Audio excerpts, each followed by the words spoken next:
드디어 이거를 찍습니다. 이거 두 번째 찍는 거예요. 왜냐하면 제가 어제 다 찍고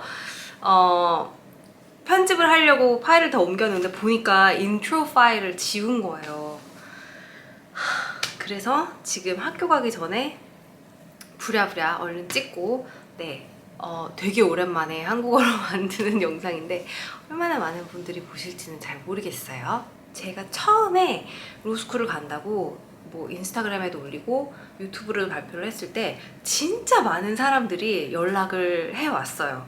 본인도 미국 로스쿨을 생각을 했었는데 아니면 하고 있었는데 아니면 어떨지 막 고려를 해볼까 하는데 마침 딱 그랬다라고 하면서 궁금한 거를 정말 많이 물어보시고, 제가 인스타로 막 무무를 할 때도 거의 90%가 로스쿨 질문이에요. 그래서 언젠가는 나를 잡아서 입시 설명회를 한번 해야겠다라고 생각을 했는데 오늘이 그날입니다. 구독자분들 중에서도 로스쿨 생이신 분들도 많고 이미 졸업을 해서 변호사이신 분들도 많아요. 근데 이제 그 중에서 제가 로스쿨 간다고 발표하기 전부터 구독을 하고 계셨는데 그 발표를 보고 막 연락을 해오신 분들도 계세요. 어떤 분들은 이제 막 왜? 안 돼! 하지마! 이런 분들도 계셨고, 막 도움을 많이 주고 싶다, 뭐 궁금한 거 있으면 물어봐라, 이렇게 연락을 해오시는 분들도 있어서 이미 변호사이신 제 구독자분들 몇 명이랑은 현실 친구가 됐어요. 한 명은 뉴욕에서 일을 하고 있고 한 명은 DC에서 일을 하고 있는 변호사인데, 아무튼 그래서 저도 몰랐는데 우리 햇살 분들 중에 오랜만에 불러보는 구독자 명이네요. 네, 이쪽으로 관심을 많이 가지고 있는 분들이 계신 것 같아요. 그리고 이제 뭐 갈 생각도 없고 그냥 계획도 없지만 궁금해서 보시는 분들도 있을 것 같고, 한국 국적으로 한국 학부를 나와서 미국 로스쿨을 가고 싶은 분들에게 해당이 되는 정보를 많이 알려드리고 싶습니다. 우선 미국 로스쿨은 JD 코스랑 LLM 코스가 있어요. 그거 말고도 몇 개 더 있긴 하지만 주로 이제 두 개인데, LLM은 자국에서 이미 라이선스를 따고 활동을 하고 있는 변호사들이 지원할 수 있는 거예요. 그래서 우리나라에서 그러니까 이렇게 활동하고 있다가 로펌이 보내줘서 1년 다녀오시는 그런 코스, 석사 코스예요. LLM들은 이미 이제 직업이 있잖아요. 그리고 보통은 로펌에서 대주거든요, 학비를. 그래서 돌아갈 곳도 있고, 그렇다 보니까 캠퍼스에서 되게 행복해 보이는 사람 보면 보통 LLM이에요. 그리고 이제 JD가 있는데 JD는 3년 과정이고 법학 박사 과정이에요. 박사 과정이고 보통은 이제 미국에 남아서 프랙티스를 하죠. 저도 그러고 싶어서 JD를 왔고, LLM도 이제 뭐 변시 보고 하면 딸 수 있는 자격은 주어지는데 로펌들이 LLM 채용을 정말 그냥 안 한다고 보시면 돼요. 그래서 일을 하려고 가는 거면 JD 과정을 보시는 게 맞고, LLM은 이제 뽑는 자격 요건이라든지 이런 것도 다 달라요. LSAT도 안 보는 걸로 알고 있어요. 그리고 또 이제 이 영상에서 제공하는 정보는 국적이 한국이고 학부가 한국인 저 같은 분들의 맞춤인 정보가 되게 많아요. 만약에 국적이 한국인데 학부를 미국에서 나왔다, 어드밴티지가 그래도 상당히 있어요. 그리고 영주권자이거나 시민권자인데 한국 학부를 나왔다, 그래도 어드밴티지가 진짜 많이 있어요. 그리고 이제 뭐 영주권자나 미국 시민권자인데 학부도 미국에서 나왔다, 그럼 이 영상에서 나가버려.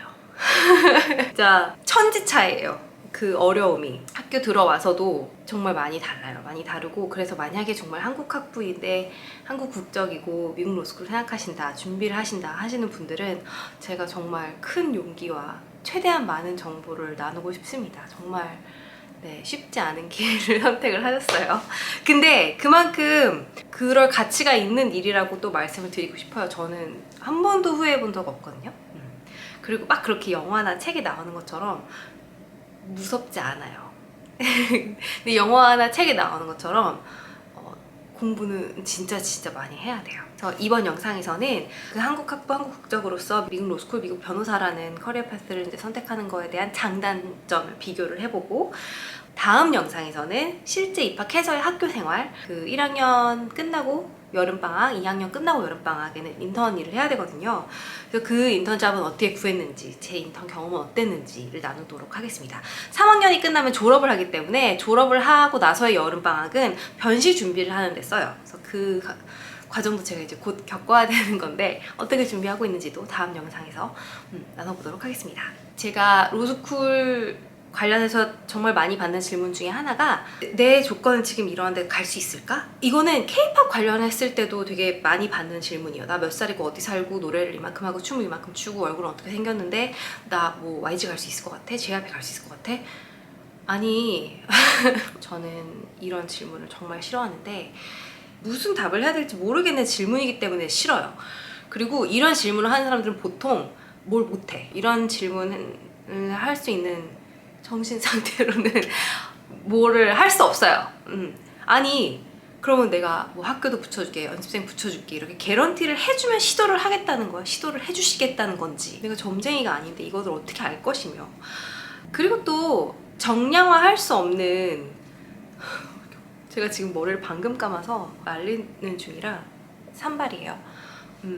정량할 수 없는 것들 있잖아요. 나의 노력, 나의 끈기, 그리고 느낌이라든지 이런 매력 이런 거를 다 알 수가 없고 그 개개별 학교와 기획사의 마음을 내가 알 수가 없는데 이걸 어떻게 하라는 거지? 그리고 내가 한낱 모르는 온라인의 유튜버가 네, 될 것 같아요. 네, 안 될 것 같아요. 이렇게 한마디 한다고 해서 그것이 자기의 결정을 좌지우지 할 것인지 막 그런 건 있죠. 내가 갈지 말지를 결정하는 데 있어서 조사를 많이 하는 거는 정말 좋다고 생각을 해요. 그리고 해야 된다고 생각하고, 그리고 그 조사의 일환에 이 영상이 포함이 됐으면 좋겠고 도움이 됐으면 좋겠는 마음입니다. 보탬이 되는 정보로만 사용이 됐으면 좋겠어요.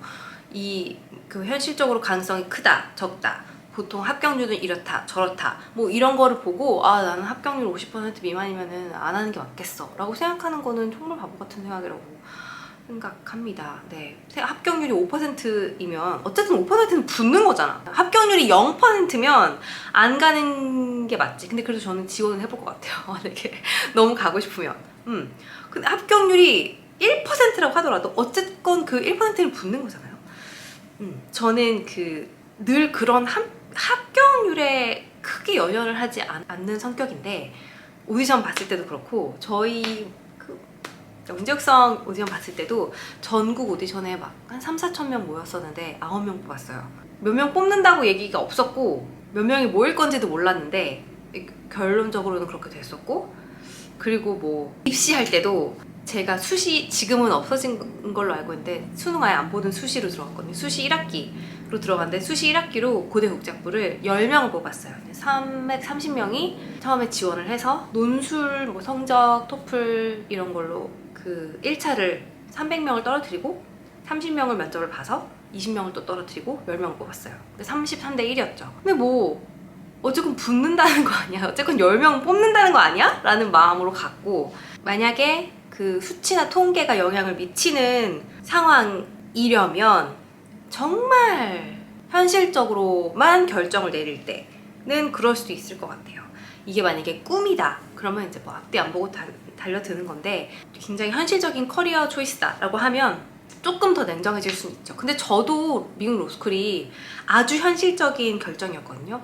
저는 이제 음악은 꿈이었지만 음악을 접고 이건 또 딴 얘기인데 굉장히 많은 사람들이 그럼 이제 두 번째 꿈을 찾은 거야? 막 저는 꿈 없어요. 이제 저는 뭐 앞으로 내 인생에 꿈 없을 거야 이렇게 비관적으로 얘기하는 건 아니지만 이거는 꿈은 아니에요. 이거는 그냥 커리어지. 제 인생에 이제 지금 요즘 목표는 많이 있지만 꿈은 하나도 없어요. 꿈은 왔다가 갔어. 그래서 이제 음악을 접는 건 너무 힘들었고 음악을 선택하는 거는 자동적이었지만 이거를 선택하는 거는 굉장히 현실적인 결정이었거든요. 엔잡러를 한 20년 동안 하다가 제가 사회생활을 15살 때부터 했으니까 되게 오랫동안 하다가 좀 안정적인 일을 좀 해보고 싶다라는 생각이 들어서 제 관심사와 재능을 다 꺼내봤어요. 그 다음에 이제 한번 필터링을 거쳤어요.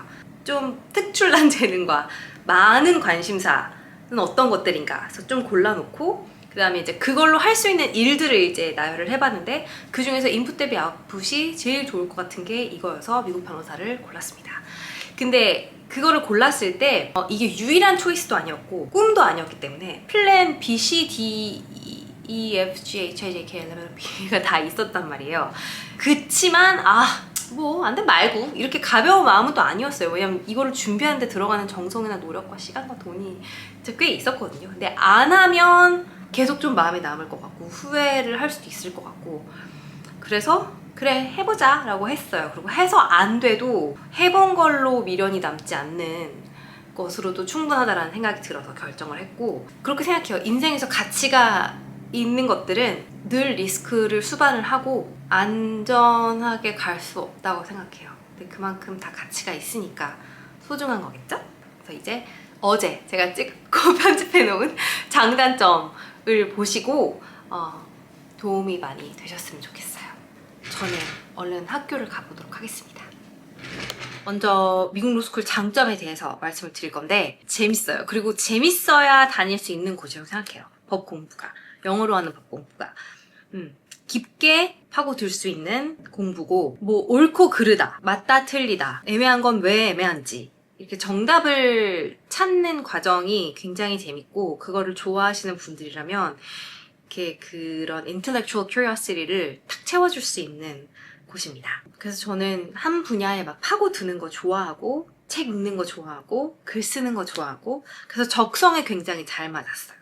재미있다는 거. 이게 재미있는지 재미가 없는지는 요즘에는 워낙 유튜브 이런 걸로 다 찾아보면 로스쿨 뭐 모의 강의, 모의 재판 이런 거 많이 나오거든요. 그리고 각 로스쿨마다 영상이 있을 거예요. 그래서 학교 소개하는 거, 뭐 학생들이 어떻게 생활하는지, 뭐 교수님들 인터뷰, 막 이런 것도 각 로스쿨 유튜브 채널에서도 충분히 보실 수 있고, 저 같은 경우에는 학부 때, 그러니까 저 때는 법대가 있었어요. 그래서 저는 교양 수업으로 법대 수업을 4개 정도 들었는데 다 똑같은 교수님한테 들었고, 그 교수님이 UCLA에서 JD를 하셔가지고 다 영어로 가르치는 수업이었어요. 그래서 저는 처음에 들었던 미국 헌법을 포함해서 한 4개 정도 수업을 들었는데 4번 다 너무 재밌었어요. 그리고 제가 그 처음 들었던 미국 헌법을 학기 시작한 지 이제 한 달 정도 지나서 교수님이 먼저 밥을 먹자고 하셔가지고 얘기를 나누는데, 너는 미국 로스쿨을 가야 된다. 그래서 저는 그때 그게 뭔지도 모르고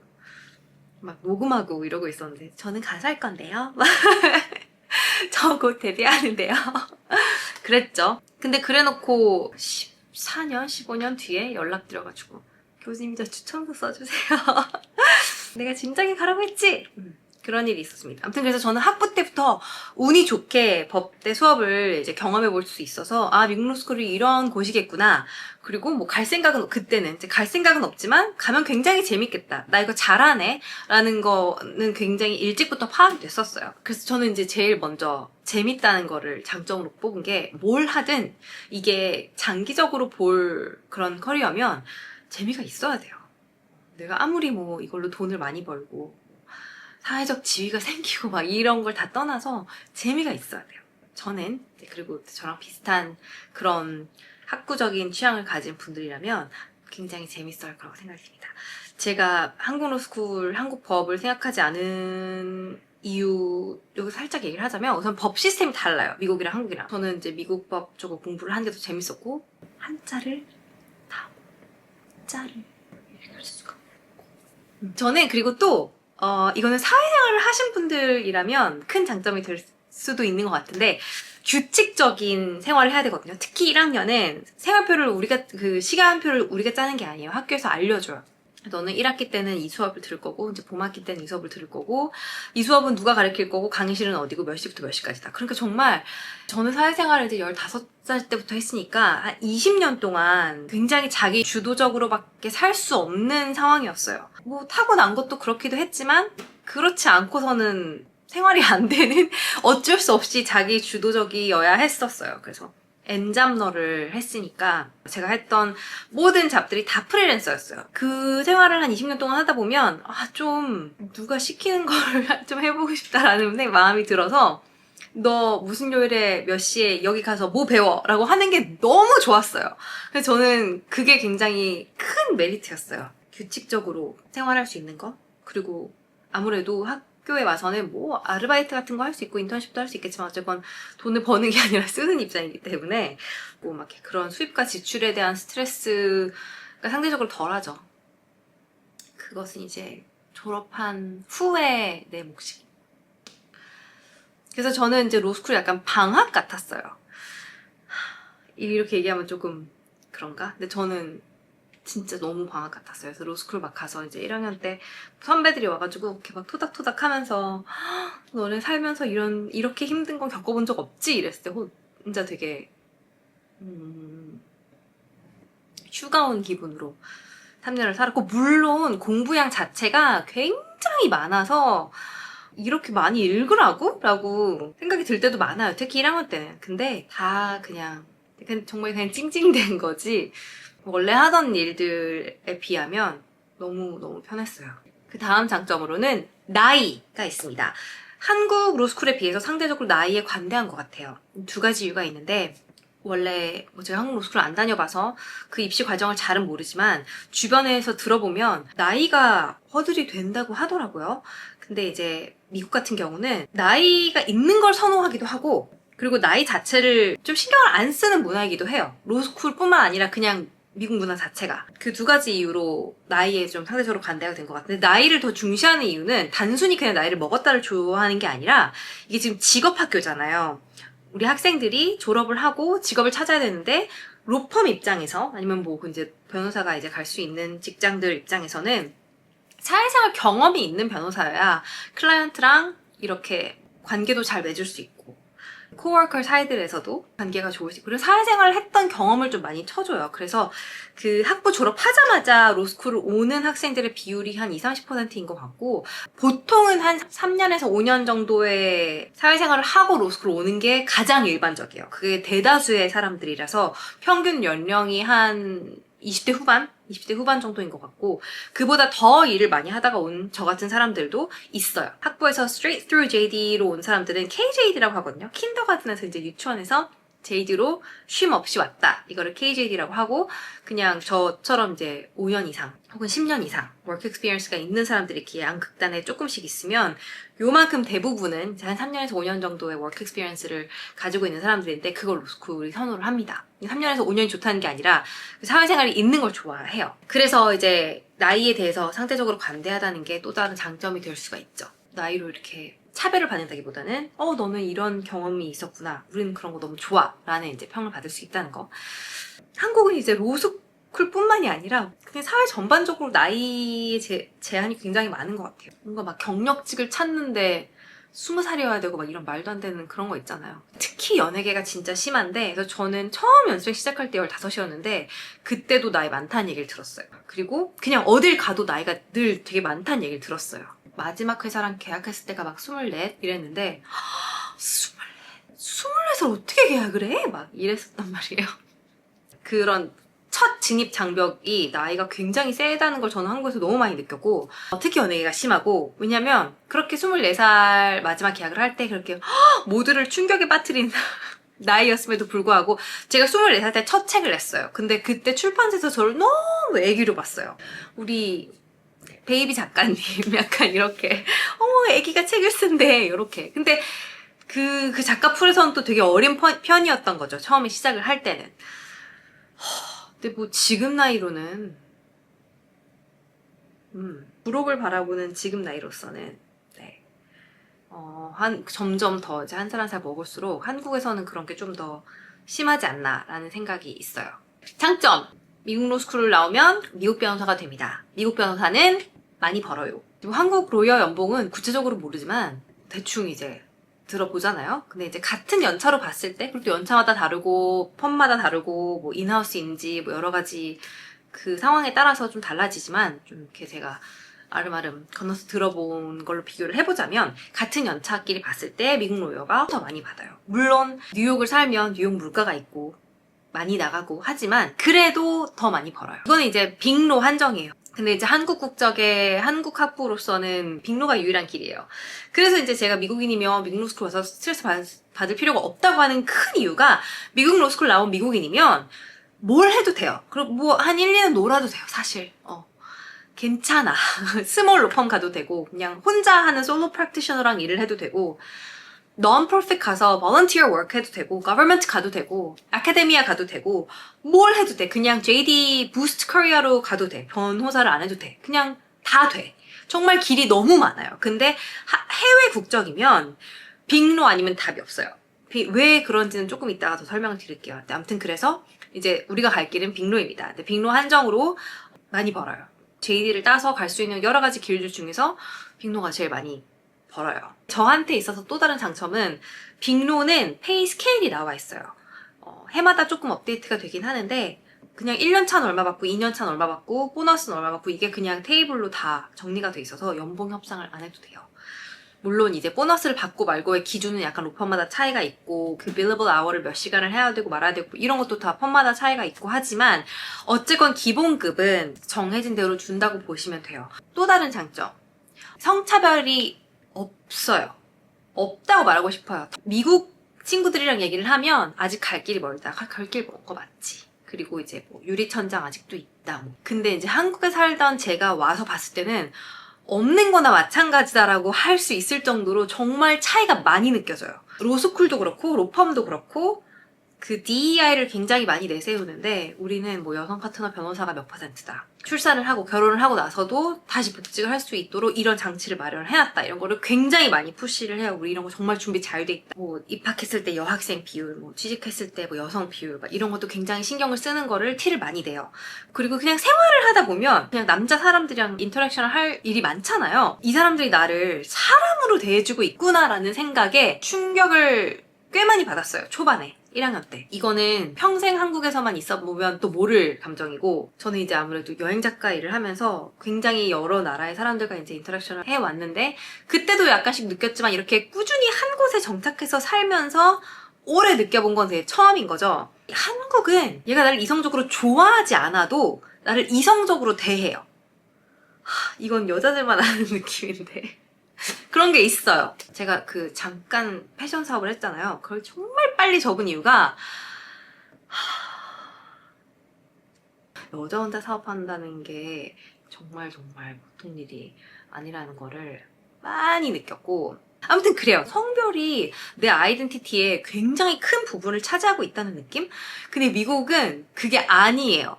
전혀 아니다라고는 말할 수 없지만 한국에 비하면 진짜 1도 안 느껴진다고 얘기할 수 있을 정도로 사람 대접하는 그런 기분이 있어요.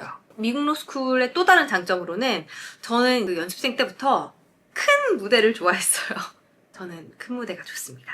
네. 한국 변호사를 하면 이제 피지컬 바운더리가 한정이 되잖아요. 미국 로스쿨을 나와서 미국 변호사가 되면 전 세계가 내 무대가 된다고 생각을 하는데 그 점도 굉장히 좋고 이동성이 더 있다는 점. 잠깐 이제 인종차별 얘기를 할게요. 이건 장점도 아니고 단점도 아니고 이 부분을 이제 우려하시는 분들이 있는데 이거를 단점으로 카테고라이즈 하지 않은 이유는 거의 못 느껴봤어요. 저는 그런 거에 무딘 편은 아니고 살면서 겪어본 적도 있어요. 저는 여행 작가를 14, 15년 정도 했으니까 이제 많은 나라들을 다녔는데 정말 아이러니하게 제가 인종차별을 당한다고 확실하게 느꼈을 때가 한 두세 번 정도 있거든요. 근데 다 외국인한테 당했어요. 그러니까 프랑스에서는 집시, 모로코 사람, 스위스에서 막 중국인한테 아무튼 그래서 미국에서는 저는 겪어본 적은 없고 그게 혹시 일어난다 하더라도 사회 전반적인 분위기가 인종차별은 정말 끔찍하고 최악의 것이다라는 게 너무 만연하게 깔려 있어서 그런지 주변에서 알아서 응징을 해줄 거예요. 라고 저는 믿어 의심치 않습니다. 겪었다고 하는 사람이 있어도 그거를 막 모두가 나서서 해결을 해주려고 하는 그런 분위기인 것 같고 저는 한국에서 여자라서 차별받고 서러웠던 게 미국이나 다른 나라에서 외국인이라고 차별받았던 것보다 한 100억 배는 더 큰 것 같아요. 그렇습니다. 자, 단점. Brace yourself. 단점 꽤 커요. 꽤 크고 상당합니다. 단점들을 다 모아놓으면 미국스쿨 못 가겠는데? 라는 결정을 할 수도 있을 것 같아요. 우선 돈.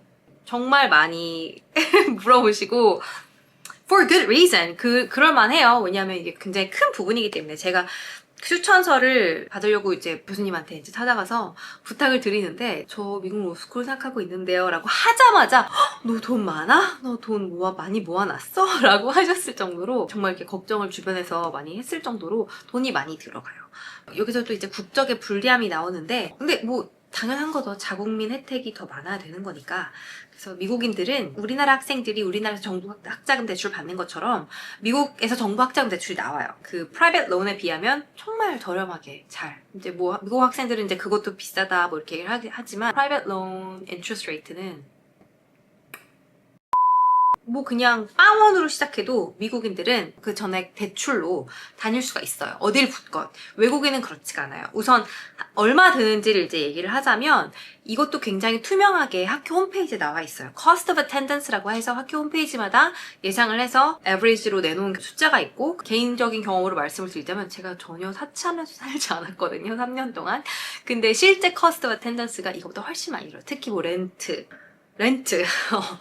훨씬 많이 들어요. 이거는 이제 룸메이트가 있어야 되는, 아니면 좀 많이 외곽으로 떨어져야 되는 그런 거 같고, 학비보다 조금 덜 나오는 것 같아요. 생활비가 6만 불? 아무튼 그렇게 드는데 저는 처음부터 생각을 했어요. 단을 갈 그건 아닌 것 같다 라고 생각이 들어서 장학금이 반액 이상 나와야 가야지 라고 생각을 했어요. 그리고 이제 학교 결정하는 것도 좀 이따가 얘기를 드리겠지만 이 모든 게 다 취업과 연결이 돼 있거든요. 절대 잊어서는 안 되는 게 학교를 들어가는 게 목표가 아니라 학교를 들어가서 취업을 해야 돼요. 그리고 학교의 목표도 그거예요. 그냥 얘를 뽑는 게 끝이 아니라 얘가 우리 학교를 나와서 일을 잘 해야 돼요. 그게 뭐 학교 랭킹에도 영향을 미치고 그 취업률 같은 게 그래서 굉장히 중요하게 생각을 해요. 그래서 이게 학교를 거쳐서 롬펌까지 가는 그거를 다 보고 해야 되는 거기 때문에 학교를 선택을 할 때도 저는 굉장히 셀렉티브하게 선택을 했어요. 그 셀렉티브 한 것 중에서도 장학금이 반 이상 나와야 나는 갈 거야 라고 마음을 먹었어요. 근데 물론 집에 돈 진짜 많아서 3년에 10억 쓰고 괜찮다 라고 하시면 오케이. 저는 그렇지 않았기 때문에 너무 다행히 지금 70%, 75% 정도 장학금을 받게 됐어요. 그래서 이제 이 학교로 오게 된 거고, 나머지는 이제 대출을 해야 되는데, 그러니까 프라이빗 론을 해야 돼요. 우리는 이제 외국인이기 때문에 정부 대출이 안 되잖아요. 그래서 프라이빗 론을 써야 되는데 업체가 몇 개가 있어요. 근데 이제 신청을 하면 된다 안 된다 이제 알려주는데, 보통 2, 3학년 론은 나오는데 1학년 론 받는 게 쉽지가 않고, 그래서 1학년은 벌어서 가거나 아니면 뭐 한국에서 어떻게 빌려서 가거나 그래야 돼요. 한국에서 만약에 직장 생활을 했었다 그러면 또 이제 또 론이 나오겠죠? 저 잘 모르겠어요. 왜냐면 저는 한 번도 직장인이었던 적이 없기 때문에. 그래서 저는 한국에서도 대출을 못 받는 거예요. 프리랜서기 때문에.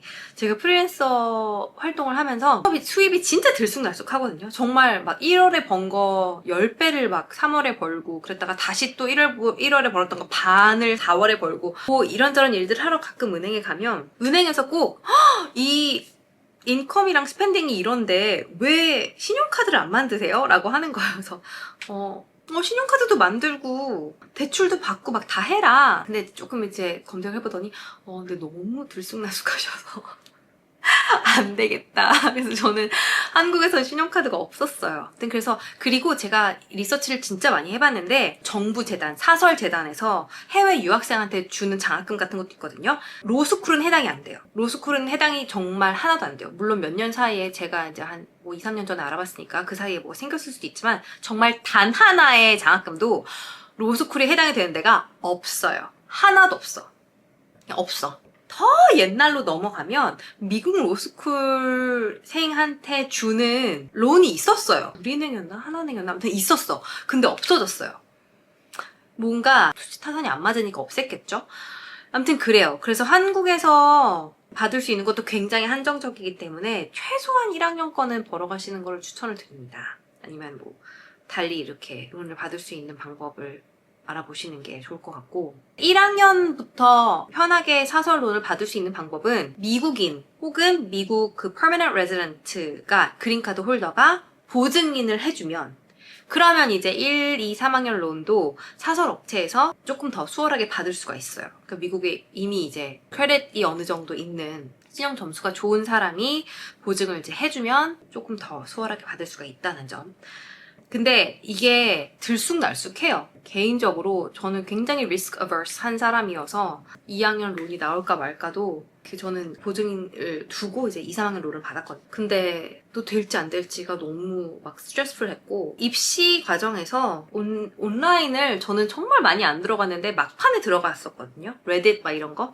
근데 들어가는 게 도움이 된다고 느꼈어요. 왜냐하면 거기에 막 인터내셔널 학생들만 모아서 같이 대화하는 디스코드 방이 있어요. 그래서 거기서 저는 정보를 많이 얻었고, 내가 이 업체에 내 조건 이렇게 넣고 신청을 했는데 interest rate가 몇 %로 나왔다. 그렇게 이런 레퍼런스 할 수 있는 정보들을 이제 서로 주고받고 하니까 그게 도움이 많이 됐고, 근데 그런 걸 보면서 느낀 게, 이거 정말 랜덤이다.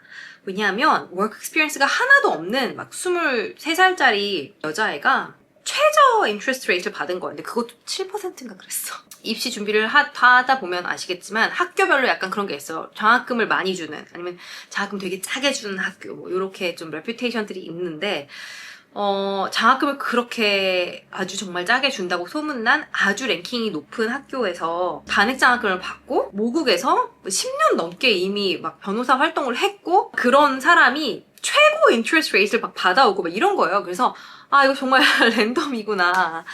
근데 이제 외국인 학생들 입장에서는 지금 인트레스트 레이트가 30%고 300%건 알 바가 아니니까, 나 지금 당장 학교 가야 되니까 나오기만 하면 어디야 라고 생각을 하는 거죠. 돈을 다 내고 다니는 거를 스티커라고 해요. I don't know why they call it sticker. It's just sticker. 그리고 일부 장학금이 있고 전액 장학금이 있고, 전액 장학금 플러스 생활비를 주기도 하는데, 전액 장학금 플러스 생활비를 주는 학교는 랭킹이 높은 경우는 없어요. Unless you do public interest. public interest로 갈 거면 그런 장학금들이 되게 잘 되어 있거든요. 보통 여러 학교들은. 근데 우리는 지금 public interest가 아니잖아. 우리는 빅로를 가야 돼요. 그래서 그런 거는 해당이 안 됩니다. 근데 빅로를 갈 거면 맥스가 전액 장학금인데 그것도 진짜 많이 안 줘요. 제일 랭킹이 좋은 학교들을 T14이라고 하는데, T14에서 전액 장학금이 학년당 10명이 안 넘는 것 같아요. 그리고 탑3는 그 merit based 장학금을 안 줘요. need based로만 줘요.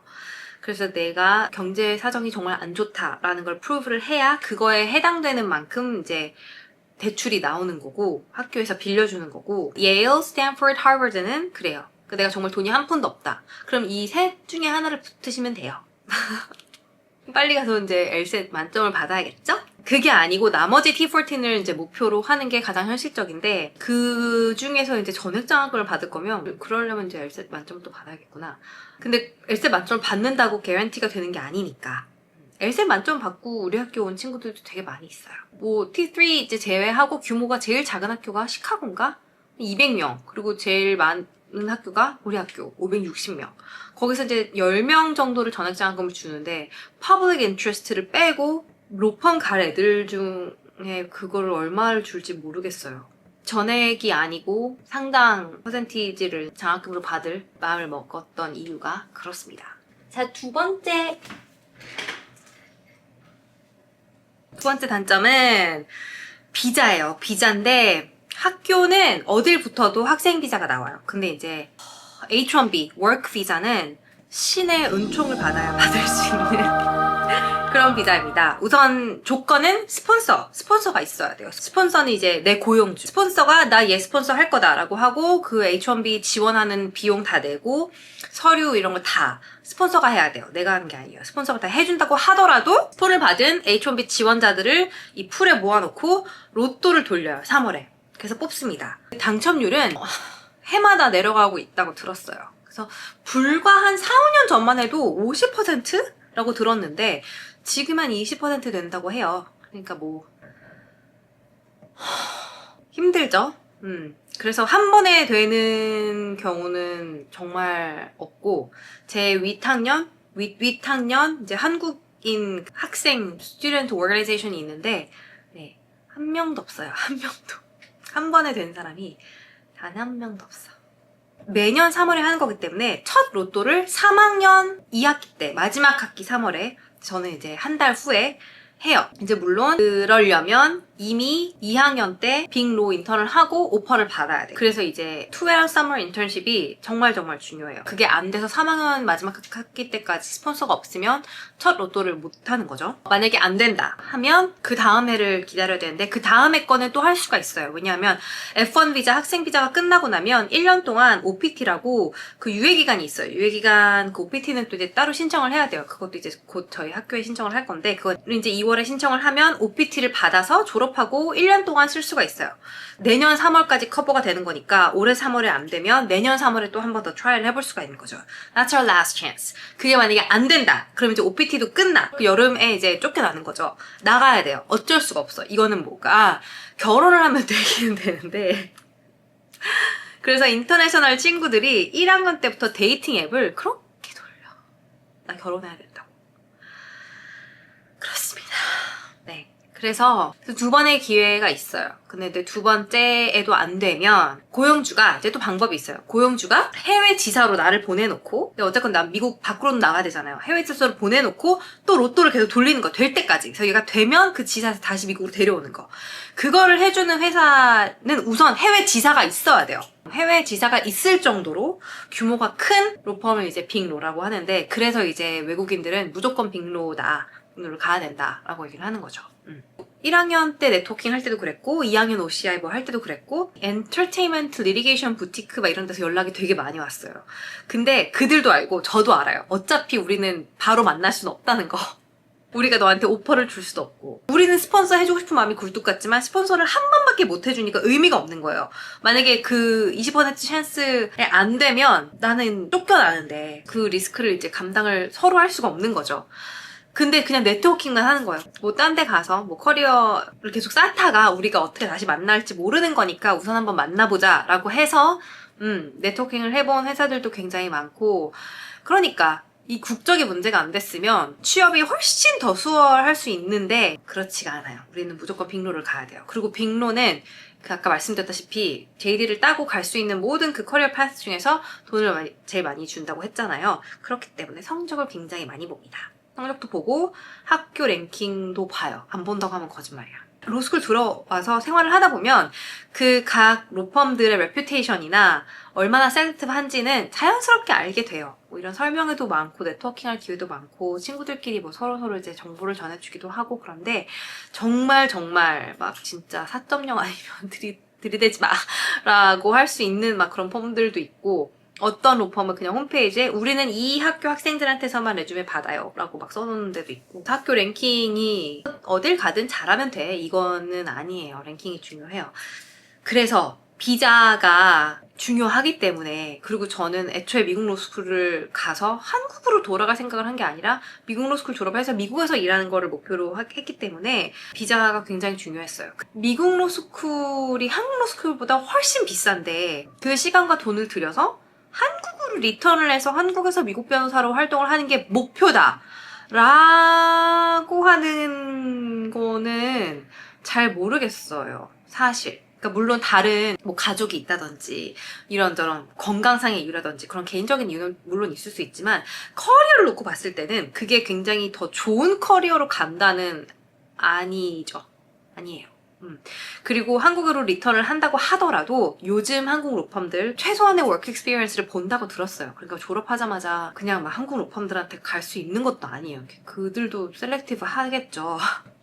미국 로펌에서 어느 정도 경력이 있는 미국 변호사를 갖다 쓰고 싶겠지. 그러니까 어쨌든 일을 해야 돼. 그러니까 어쨌든 우리는 답은 빅로야. 오케이? 빅로라고 다 주는 건 아니에요. 최근 추세가 점점 안 해주는 추세예요. 점점 힘들어요. 정말 네임드 빅로펌들이 오퍼를 줬다 뺏은 적도 많고 해준다고 했다가 두 번째 로또가 안 되니까 우리 이제 마음이 바뀌었어 이제 안 해줄래 라고 해서 쫓겨난 애들도 많고 그런 호러 스토리를 3년 내내 들으면서 공부를 하는데 그게 또 되게 스트레스를 받아. 그런 스트레스가 없는 영주권과 시민권자 애들이 너무 부럽고 와, 진짜 그냥 공부만 하면 되는 삶은 어떤 걸까? 라는 생각이 들 정도로 그게 스트레스가 되게 커요. 특히나 점점 마켓이 안 좋아지다 보니까. 이상하게도 팬데믹 동안에는 마켓이 되게 좋았대요. I don't know why. 막 펌들이 막 다 오버 하이어링을 하기 시작한 거였어요. 저희 윗 클래스가 그런 막 팁을 주는 설명회를 하는데 우리가 사실 너무 미안한데 팁을 줄 게 없다. 우리 때는 그냥 숨만 쉬면 다 하이어링을 해줬다. 그리고 저희 때부터 갑자기 확 이렇게 안 좋아지기 시작했어요. 안 좋아지기 시작했다기보다는 그 오버 하이어링을 한 거를 이제 다시 오버 코렉트를 하는 거예요. 그래서 우리 생각보다 너무 많이 뽑았네. 그래서 그렇게 많이 뽑았다가 그냥 갑자기 다 내보낸 방출한 막 로펌들도 있고 되게 보수적인 하이어링을 하기 시작했고 비자 스폰서를 좀 안 해주는 추세로 가고 있어요. 그래서 그 아까 말했던 그 인터내셔널 디스코드에서도 이제 막 그런 정보를 계속 공유를 해요. 우리끼리. 우리 학교 선배가 뭐 어디 국적이고 어디 로펌 어느 지사에 붙었는데 해준다고 했다가 말 바꿨다. 뭐 이런 식으로 계속 인터내셔널끼리 공유를 해서 어느 정도의 막 리스트가 있었어요. 저 때 이제 그 구직을 하는 과정에서 이 펌들은 아예 쓰지도 말아라. 얘는 안 해준다고 했다. 어떤 로펌 대놓고 우리는 인터내셔널 안 받아. 라고 얘기를 하기도 하고 그렇습니다. 그렇다고 뭐 아무도 못 가고 이런 건 아니에요. 다들 잘 가고 있어요. 그냥 예전에 비해서 조금 더 힘들어졌다는 거. 저도 이제 빙로 갈 거고 다 갈 사람들 다 가요. 네, 너무 이렇게 비관적인 그런 건 아니에요. 그냥 약간 추세가 조금 더 어려워지고 있는 상황이다. 네, 그래서 여기서 이제 학교 랭킹이 중요한. 근데 이제 학교 랭킹을 본다는 게 학교 뭐 어느 랭킹 밑으로 가면 뭐 절대 빙로 못 가고 그런 건 아니에요. 아닌데 학교 랭킹이 낮을수록 성적은 더 좋아야 되는 거는 맞아요. 내가 랭킹도 낮은데 성적도 약간 그렇다. 그러면 좀 사실 내가 예일 로스쿨 다닌다. 근데 bottom half, 뭐 bottom third 괜찮아. 빙로 갈 수 있어. 갈 수 있어요. 근데 내가 막 랭킹 50위 학교인데 딱 반. 빙로 되는 게 그렇게 쉽진 않죠. 그래서 저는 애초에 T14만 썼어요. 학교 가려고 가는 게 아니라 일을 하려고 학교를 가는 거기 때문에 빅로를 가려면 학교 랭킹이 중요하다. 물론 T14를 들어간다고 빅로가 보장되는 건 또 아니에요. 이게 굉장히 그런 빅픽처 땡이기 때문에 입시도 그렇고 취업도 그렇고 얘는 이 학교니까 무조건 돼. 얘는 이 학교가 아니니까 무조건 안 돼. 이런 것도 아니고 성적이 이거 이상이면 무조건 돼. 이하면 무조건 안 돼. 그것도 아니에요. 근데 굉장히 정성적인 평가를 다각도에서 보고 진행을 하는 거기 때문에 이게 이거면 난 절대 돼, 절대 안 돼. 이런 공식은 없어요. 이제 리스크를 최소화하고 좋은 이제 빅로를 가려면 이제 빅로도 다 같은 빅로가 아니니까 내가 하고 싶은 일을 특히 많이 하는 회사가 있다든지 그 업계에서의 평판, 같이 일하는 사람들이 얼마나 스트레스를 받으면서 일을 하고 있나, billable hour가 requirement가 있는지 딱 정해진 그 샐러리 말고 다른 여러 가지 면모들이 있잖아요. 근데 어쨌든 이제 빅로는 빅로니까 그래서 이제 학교를 저는 딱 T14 그리고 그 중에서도 장학금 50% 이상 주는 학교 이렇게 저는 처음부터 리밋을 굉장히 높이 잡아놨기 때문에 내가 이렇게 1년을 들여서 LSAT을 보고 열심히 준비를 하지만 안 갈 수도 있겠다라는 생각을 늘 하고 살았어요. 근데 돌이켜보면 나는 이거 아니면 안 돼 라고 했던 거는 다 안 됐어요. 이게 좀 간절하지 않아야 되는 것 같아. 너무 아이러니하지 않아요? 근데 저는 그랬어요. 네, 너무 간절하면 안 되는 것 같아요. 그래서 저는 시크릿 이런 거 안 믿어요. 시크릿, 뭐 만시간의 법칙 이런 거 다 가장 빅로를 갈 가능성이 좋은 조건으로 가려고 이제 학교를 세팅을 한 거죠. 그 보통의 로스쿨 구직 루트를 설명을 잠깐 드리자면 1학년 썸머는 1학년 가을 성적 나오고부터 이제 겨울방학 때 열심히 찾아서 준비를 하는데 어딜 가도 크게 상관은 없지만 보통 한국 학부 나온 한국 국적 학생들은 이제 김앤장을 비롯해서 여러 한국 로펌으로 가거든요. 가서 이제 뭐 다른 로스쿨 다니는 한국인 학생들도 만나고 뭐 엄마 만나서 집밥도 먹고 그런 좋아요. 좋은데 저는 일부러 안 갔어요. 일부러 한국 로펌들을 안 썼고 그랬던 이유가 제 레주메가 너무 안 아메리칸인 거예요. 얘는 그냥 너무 한국인인 거지. 근데 빅루를 간다고? 너는 졸업을 하고 계속 미국에 있겠다고? 너의 레주메는 너무 코리안인데? 라고 이제 얘기가 나올까봐 일부러 원엘 썸머는 진짜 무슨 일 있어도 나는 미국에서 해야겠다라는 마음으로 미국에서 구했고 다행히 너무 좋게 너무 좋은 곳에서 이제 썸머 인턴을 하게 됐었고 그 원엘 썸머는 네트워킹이 진짜 중요하고 저 같은 경우는 1학년 첫 학기 끝나자마자 그래미 음악법 라이팅 컴피티션 나가서 상을 탔던 게 너무너무 도움이 많이 됐어요. 그걸로 이렇게 타고 소개 받아가지고 원엘 썸머 잡 인터뷰를 보게 된 거거든요. 이제 투엘 잡이 진짜 중요해요. 투엘 잡이 곧 나의 future job이다라고 생각을 하시면 돼요. 근데 학교마다 이제 OCI라는 걸 합니다. 스쿨들마다 on-campus interview인데 지금은 이제 약간 시대착오적인 아크로님이 되어버렸어요. 왜냐면 이제 다 줌으로 하거든요. 원래는 로펌들이 다 리크루터들을 캠퍼스로 보내서 인터뷰를 하는 거예요. 그래서 1차, 2차 이렇게 인터뷰를 하고 보통은 2차에서 끝나요. 이렇게 인터뷰를 2번을 하고 고르는 건데 그게 원래는 여름에 1학년 다 끝나고 7월 말 8월 초쯤에 진행을 하는데 그러니까 2학년이 시작되기도 전에 2학년 썸머 잡을 구하는 거죠. 근데 2학년 썸머 잡이라고 생각 안 해요. 나의 future 잡이다라고 생각을 하는 거죠. 보통 2학년 썸머 인턴을 했는데 리턴 오퍼를 안 받는 거는 굉장히 드물어요. 그래서 이제 2의 썸머 잡이 내 future 잡이 되는 건데 이제 로펌들이 오는 거잖아요. 로펌들이 학교에 돈을 내고 온단 말이에요. 근데 랭킹이 낮을수록 펌들이 안 가요. 그러니까 랭킹 50위 학교에 참여하는 로펌들 개수가 예일대, 스탠포드대, 하버드대 로스쿨에 참여하는 로펌들 개수보다 현저히 작은 거죠. 그렇다고 하더라고요. 이제 인터뷰를 하고 1차, 2차 해가지고 가을 학기 시작하기 전후로 이렇게 최종 결과가 나오는 그런 식으로 하는데 OCI 전에 Pre-OCI라는 게 있어요. Pre-OCI는 그냥 로펌들이 이제 여는 거예요. 홈페이지에. 우리 이제 어플리케이션 받는다. 그러면 이제 그냥 개별적으로 학교 그 커리어 서비스 거치지 않고 그냥 내가 이제 레주메를 내고 필요한 서류들을 내면 여기가 이제 연락이 와가지고 하는 건데 그러니까 수시라고 보시면 돼요. 정말 가고 싶은 로펌들한테는 Pre-OCI로 하고 그게 아니면 이제 정식 그 OCI를 거쳐서 이제 잡을 구한다였는데 저희 때부터 나 때 이렇게 왜 갑자기 입시가 이렇게 크게 변했는지 모르겠어. 저희 때부터 갑자기 Pre-OCI 비중이 확 커진 거예요. 그래서 Pre-OCI로 이제는 대부분을 뽑고 이 추세가 또 언제 변할지 몰라요. 근데 지금은 이제 막 Pre-OCI로 대량 뽑고 OCI로 남은 슬롯 채우는 그런 상황이 된 거예요.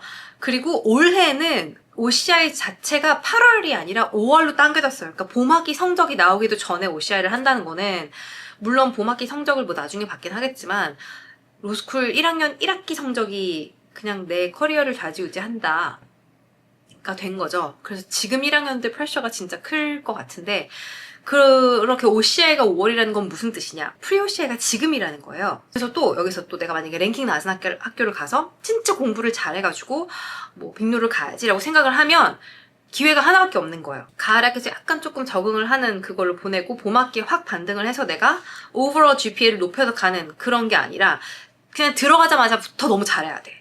그 첫 학기 성적으로 이제 결정을 내야 되기 때문에. 그러니까 그냥 애초에 학교를 조금 더 랭킹을 보고 들어가는 게 빅노를 가는 데는 안전하겠죠, 여러모로. 조금 점점 더 어려워지고 있는 그런 추세예요. 안타깝게도. 시티가 아닐수록 조금 더 그 하이어링 하는 숫자는 적겠지만 컴피티션 자체도 적어지기 때문에 도움이 될 수도 있고 그런 경우 약간 로컬 학교 어드밴티지도 있고 만약에 내가 플로리다에서 프랙티스를 하고 싶다 그러면 뭐 유마이애미 로스쿨이 어드밴티지가 있겠죠. T14보다는 아니지만 T14보다 낮은 랭킹 학교들 중에서도 내가 그래도 로컬이다 이러면은 플러스가 되는 게 있겠고 마찬가지로 캘리포니아에서 프랙티스를 하고 싶다 이러면 UCLA, USC 어드밴티지가 진짜 커요. 근데 저는 처음부터 뉴욕에서 프랙티스를 하고 싶었고 뉴욕만 봤기 때문에 네. 장단점들이 다 나왔는데 그럼 이제 결정할 때 고려할 것들이 조금 이제 좀 정리가 되셨는지 모르겠어요. 근데 다시 한번 말하지만 이런 수치화할 수 있는 것들보다도 내가 정말 열정을 가지고 즐겁게 또 삶과 일의 균형을 잘 맞추면서 꽤 오랫동안 할 수 있는 일일까를 가장 먼저 생각을 해보셔야 할 것 같고 한국 로스쿨이나 미국 로스쿨이나 힘든 게 그거나 그거 아니야? 라고 하기에는 많은 게 달라요. 컬처도 다르고 다음 영상에서 말씀드리겠지만 학교 생활도 다르고 투자하는 돈도 다르고 그리고 또 그냥 돌아가고 싶다고 해서 그냥 내가 원하는 로펌, 한국 로펌이나 인하우스 잡으로 들어갈 수 있는 것도 아니고 그건 또 그거대로 그런 녹록지 않은 게 있기 때문에 네. 자, 그러면 이제 입학을 하기로 마음을 이제 먹었으면 입학 조건에는 무엇들이 있는지 알아볼 텐데 먼저 LSAT이 가장 중요해요. 이제 한국 로스쿨 갈 때는 리트를 보잖아요. 미국은 LSAT을 봅니다. 지금 조금 바뀌어서 제가 제일 좋아하는 섹션이 없어졌어요. 로직 게임이 없어지고 지금 두 섹션이 남았는데 180점 만점의 시험이고 예전에는 170 이상이면 T14 무난하다라는 그런 게 있었는데 그리고 또 학교마다 그 해마다 발표를 해요. 우리가 이번에 이제 Class of 2027이면 미디안 LSAT 점수, 미디안 GPA 막 이렇게 나와요. 우리가 뽑은 애들의 평균 LSAT 점수가 이렇다. 평균 GPA가 이렇다.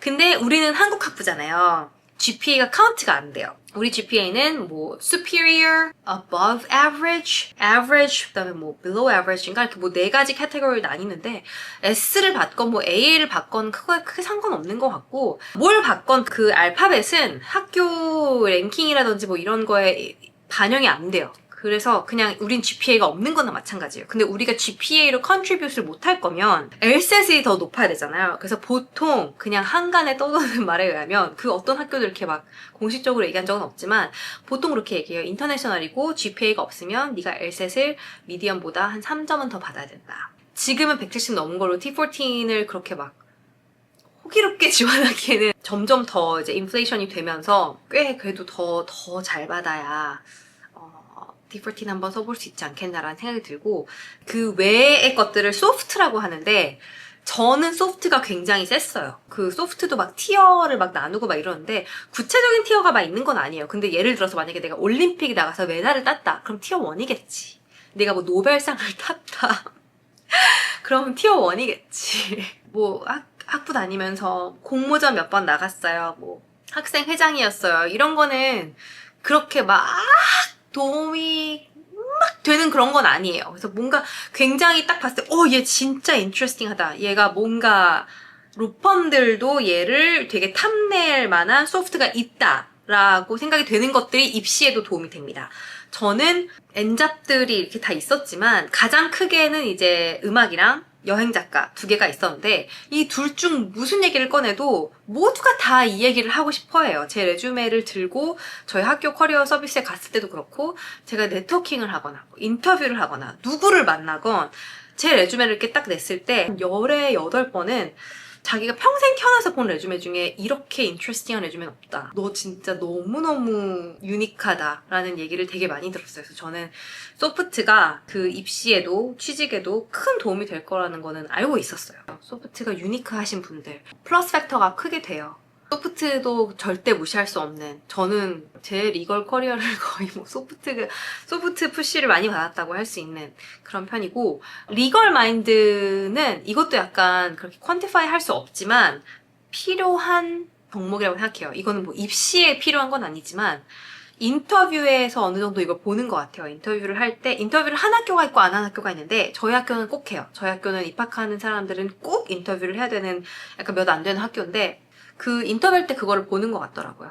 나중에 일을 하는데도 도움이 되고 그게 없다면 약간 로스쿨 가는 걸 또 다시 생각해봐야 되고 하니까 그거를 또 어떻게 어필을 하냐 내가 가진 것들을 이제 표현하는 거 그런 것도 꽤 중요한 것 같고 도움되는 소스들을 마지막으로 이제 알려드리자면 아까 말씀드렸듯이 이제 각 학교 홈페이지나 각 학교 유튜브에서 제공하는 공식적인 정보들도 많이 알아보시고 레딧에 Law School Admissions를 가시면 올해 뭐 입시 트렌드는 어떻다 벌써 발표가 나왔다. 나는 지원을 했는데 뭐 내 스탯은 이렇고 장학금 얼마 받다. 이런 식으로 굉장히 많은 정보들이 오고 가요. 물론 허언증 환자도 간혹 있고 한데 그래도 전반적으로 도움이 되는 정보가 꽤 많고 예일 로스쿨 입학처장이랑 하버드 로스쿨 입학처장이 하는 팟캐스트가 있는데 그것도 꽤 도움이 돼요. 우리 학교는 뽑을 때 어떤 걸 중요하게 본다 뭐 이런 식으로 그냥 틀어놓기에도 재밌고 도움이 되는 정보도 많고 아무래도 입학처장들이 하는 거다 보니까 네 입학처장은 이런 기준을 갖고 있구나.